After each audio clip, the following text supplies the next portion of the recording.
Incharge సోదరులు office గారి వ్యక్తిగత రావాల్సిందిగా కోరుచున్నాను.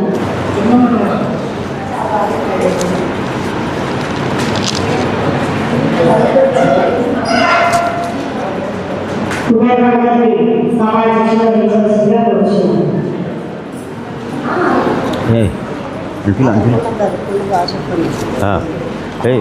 మైక్ మైక్ ఇక్కడ పెట్టినా, మైక్ ఇలా పెట్టినా నీ దగ్గరికి ఉన్నా.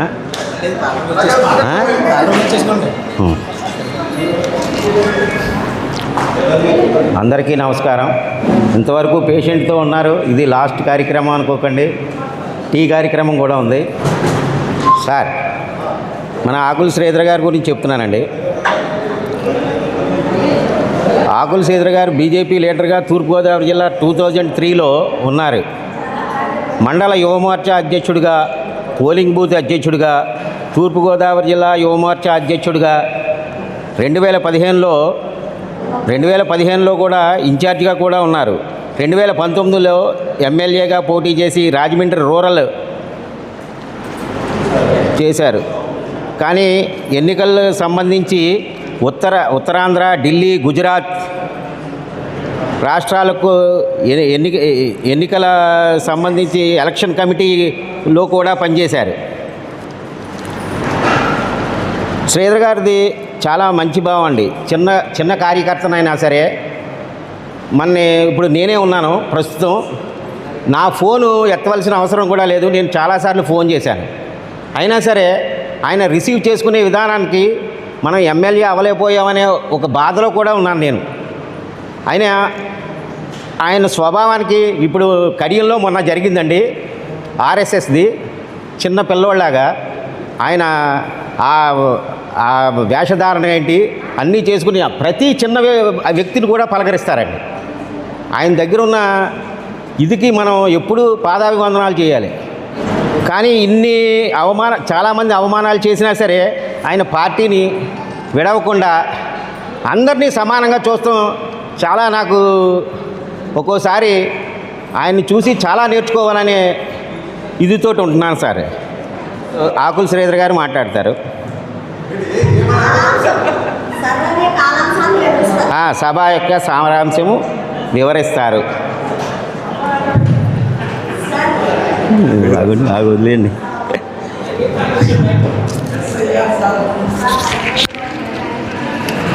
ఎందుకండి వీడియో తీస్తున్నాం, ఇది యూట్యూబ్లో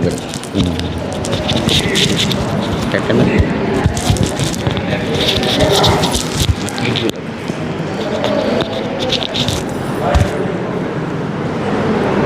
సభాయ నమః.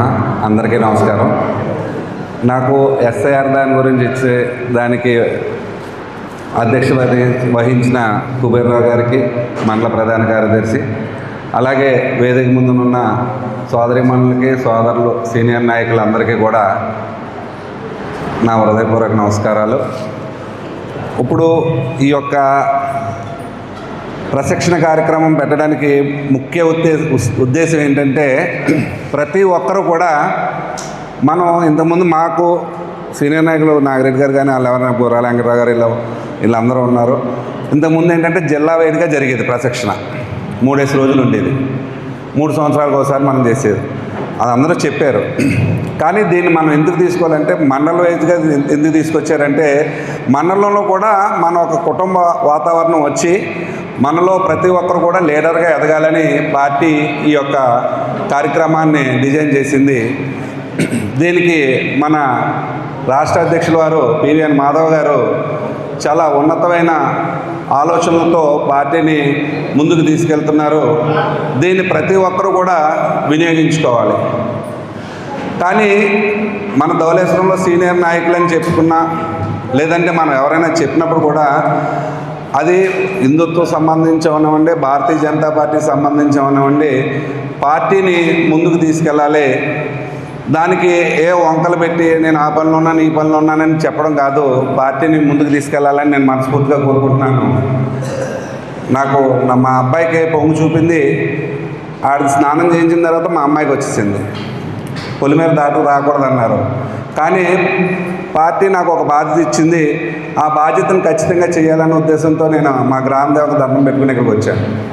దీన్ని ఎందుకు చెప్తున్నానంటే, మనం ప్రతి ఒక్కరూ కూడా నాకు రాష్ట్రంలో పదవులు కావాలి, దేశంలో పదవులు కావాలన్నది కాదు. మనం పార్టీగా మనల్ని లీడర్గా గుర్తించింది కావాలి.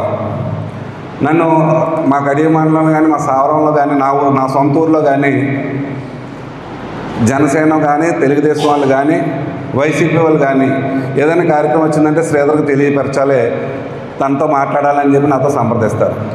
దానికి మనం ఎందుకు గర్వంగా చెప్పుకుంటున్నామంటే, మనం లీడర్లుగా ఎదగాలంటే మనం ఫేస్బుక్లో పెట్టేసి నేను లీడర్ని అయిపోతున్నాను, నాకు జనాల్లో బలం ఉంది, పార్టీలో బలం లేదు అని అలా ఆలోచనతో కాకుండా మనం ప్రతి ఒక్క కార్యక్రమాన్ని కూడా పార్టీ ఇచ్చిన కార్యక్రమాన్ని నిర్వర్తించాలి. మనకి ఈ రూరల్ అసెంబ్లీలో 5 మండలాల కింద చేసిన తర్వాత ధవళేశ్వరం మండలంలో కూడా చాలా బాగా జనం.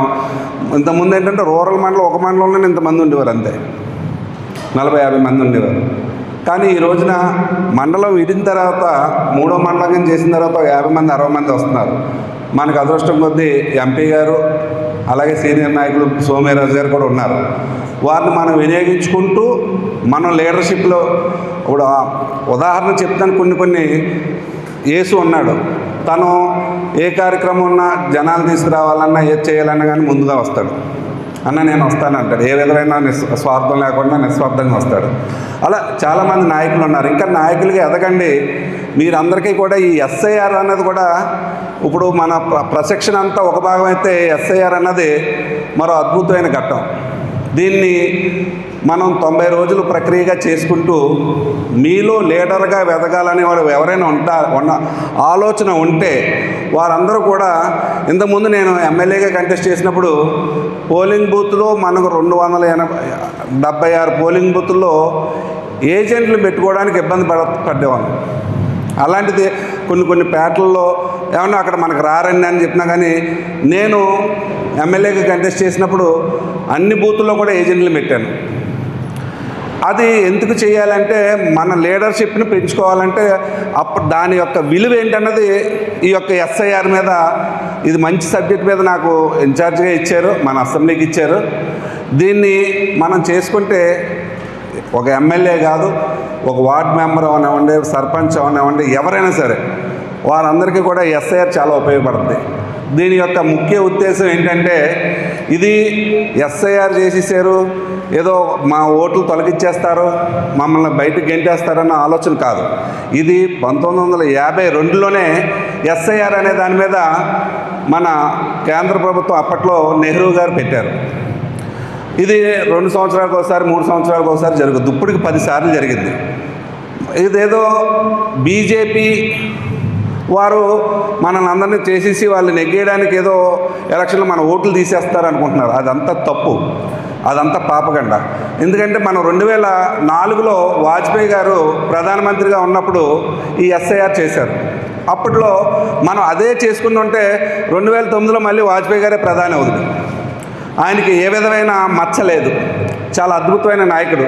కానీ మనకేంటంటే అప్పుడున్న దురదృష్టం కొద్దీ ఏదో ఎవరినో చూసి ఎవరో వెళ్ళడం, దానివల్ల మనకు గవర్నమెంట్ పోయింది. దానికి మూల్యం మనం 10 సంవత్సరాలు చెల్లించుకున్నాం. ఏ విధంగా అంటే, ఒక మౌన మునిని ప్రధానిగా చేసి రబ్బర్ స్టాంప్ ముని, ఆయన్ని చాలా అద్భుతమైన వ్యక్తిని, ఆయనకి ఏ విధమైన బలం లేకుండా చేశారు. దానికి మనం 10 సంవత్సరాలు వెనక్కి వెళ్ళిపోయాం. ఇప్పుడు నరేంద్ర మోడీ అనే నాయకుడు చాలా అద్భుతమైన కార్యక్రమాలు చేస్తున్నారు.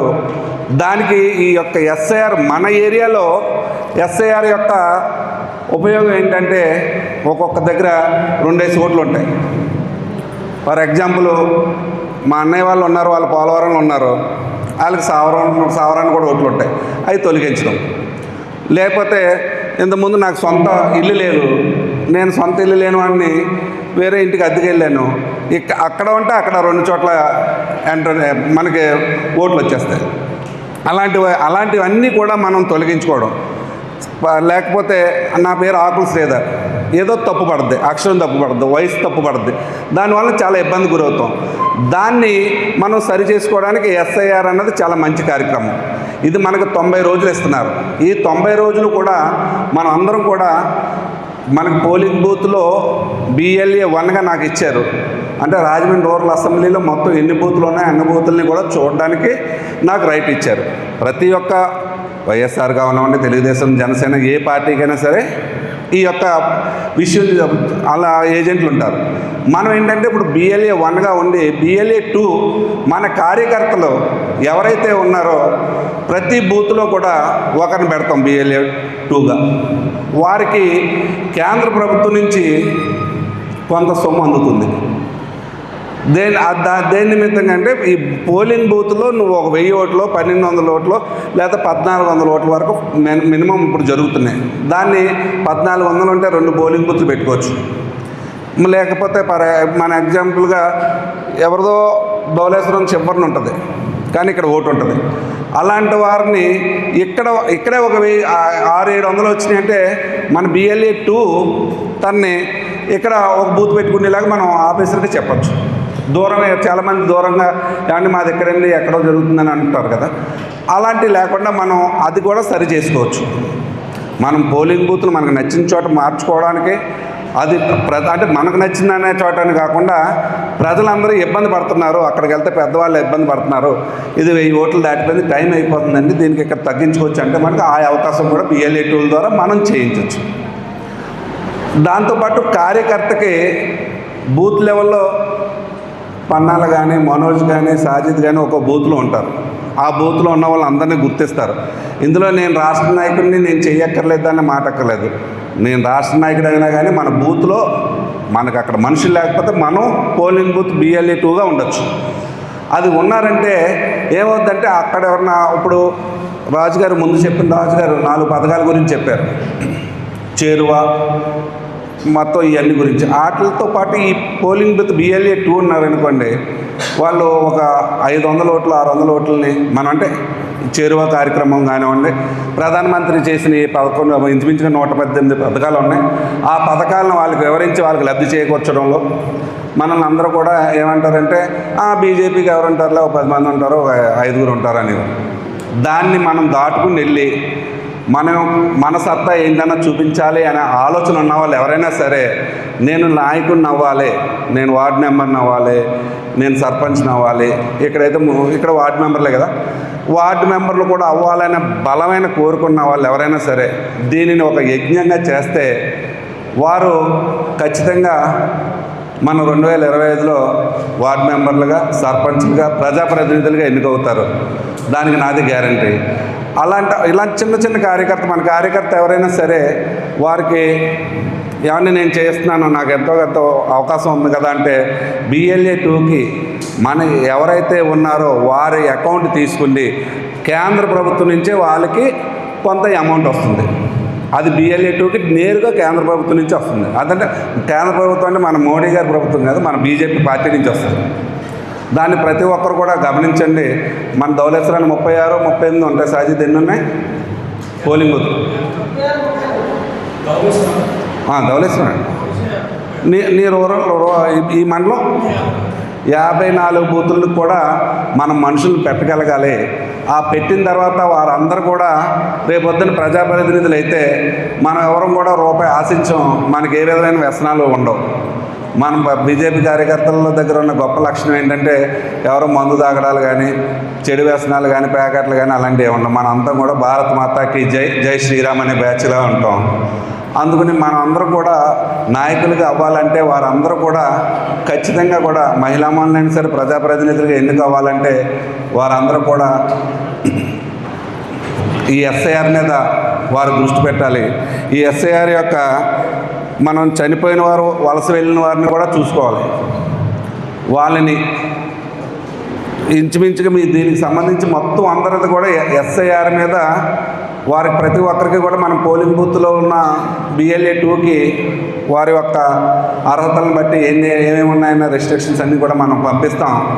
అవన్నీ కూడా చూసుకుని ఇప్పుడు 20 మన కార్యక్రమం రేపటితో మన ఊరు మన జెండా కార్యక్రమం అయిన తర్వాత, పార్టీ ఆవిర్భావ దినోత్సవం అయిన తర్వాత మనం ధవళేశ్వరం మండలంలో మూడో మండలంలో రాజోలు బొమ్మూరు దగ్గర కొంచెం బాగా దృష్టి పెట్టాలి. ఆ దృష్టి పెట్టి అక్కడ కూడా పోలింగ్ బూత్ ఏజెంట్లని మన బీజేపీ వాదుల్ని చూడండి, చాలామంది ఎవరే కరుడు కట్టిన కాంగ్రెస్ వాదురా, లేదంటే ఎర్ర జెండాలు అది అంటాం. అలా మనల్ని కూడా కాషాయదారులు ఇంకా వాళ్ళు ఎవరి మాట వినరన్న వాళ్ళని తీసుకొచ్చి ఎస్ఐఆర్ దాంట్లో వేసుకుని మన ప్రజాప్రతినిధులుగా ప్రతి ఒక్కరు కూడా ఇప్పుడున్న నాయకులందరూ కూడా నాయకుల కింద తయారవ్వాలని, కార్యకర్తగా కాదు నాయకులుగా అవ్వాలని కోరుకుంటూ నాకు ఈ అవకాశం ఇచ్చిన ప్రతి ఒక్కరికి కూడా ధన్యవాదాలు తెలుపుకుంటూ భారత్ మాతాకి జై.